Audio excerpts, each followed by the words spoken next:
नमस्कार, इन खबर में आपका स्वागत है।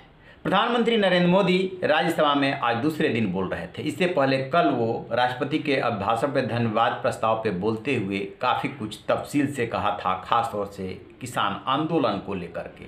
उनके शब्द आंदोलनजीवी और परजीवी काफ़ी चर्चे में रहे। आज बारी थी राज्यसभा से 4 सदस्यों के रिटायरमेंट पे विदाई देने का मौका था।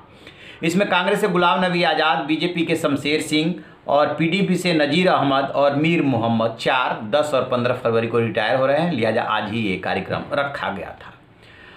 उन्होंने नजीर अहमद और मीर मोहम्मद की काफ़ी तारीफ़ की, शमशेर सिंह से भी अपने रिश्ते बताए, लेकिन सबसे ज़्यादा वो गुलाम नबी आज़ाद को लेकर के बोले, अपने निजी रिश्तों को पर भी और जो उनका योगदान रहा है उस पर भी, और बोलते बोलते रो पड़े। अब प्रधानमंत्री के आंसू गुलाम नबी आज़ाद के काम आएंगे या उनके खिलाफ जाएंगे, इस पे बात करेंगे, लेकिन सबसे पहले सुनिए प्रधानमंत्री नरेंद्र मोदी को और देखिए उन्हें रोते हुए, भावुक होते हुए।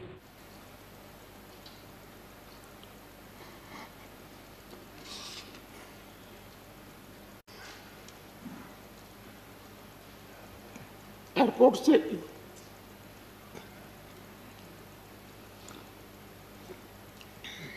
उन्होंने मुझे फ़ोन किया।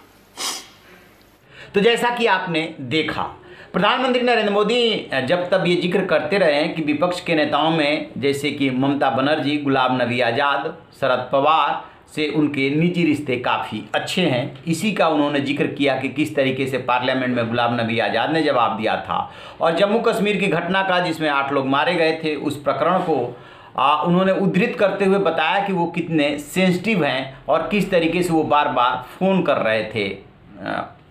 तब वो गुजरात के सीएम हुआ करते थे मोदी जी को, और ये कहते कहते वो भावुक हुए और वो रो पड़े। काफ़ी कुछ उन्होंने गुलाम नबी आज़ाद के लिए कहा, जैसा कि आपने सुना।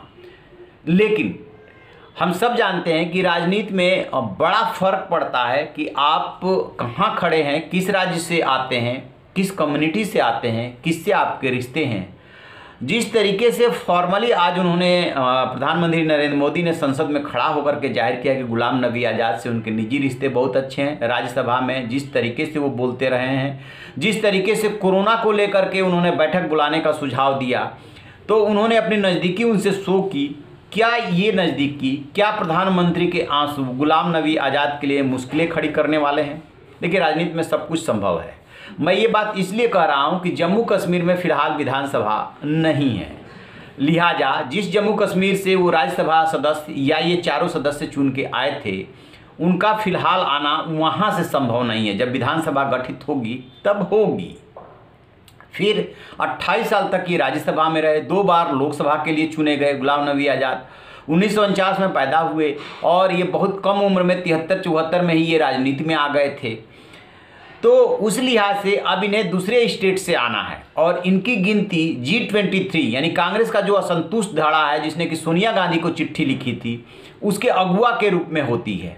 तो कहा यह जा रहा है कि इनके कांग्रेस यदि इनको ले आना चाहे तो केरल से ले आ सकती है। 3 महीने बाद केरल में 3 सदस्यों की जगह खाली हो रही है और उसमें गुलाम नबी आज़ाद की गुंजाइश बन सकती है। लेकिन केरल में अगले साल विधानसभा का चुनाव है और इस बात का विरोध वहाँ पे हो चुका है लोकल नेताओं द्वारा कि आप बाहर के आदमी हम पे मत थोपिए। तो क्या असंतुष्ट नेता, प्रधानमंत्री नरेंद्र मोदी के नज़दीकी नेता गुलाम नबी आज़ाद पे कांग्रेस फिर भी मेहरबानी करेगी, उन्हें केरल से राज्यसभा में ले आने की कोशिश करेगी, या उनकी सीट खटाई में पड़ जाएगी? इस पे हमारी नज़र रहेगी। आप रहिए न बेखबर, देखते रहिए इन खबर। Thank you. इन खबर चैनल को सब्सक्राइब करें।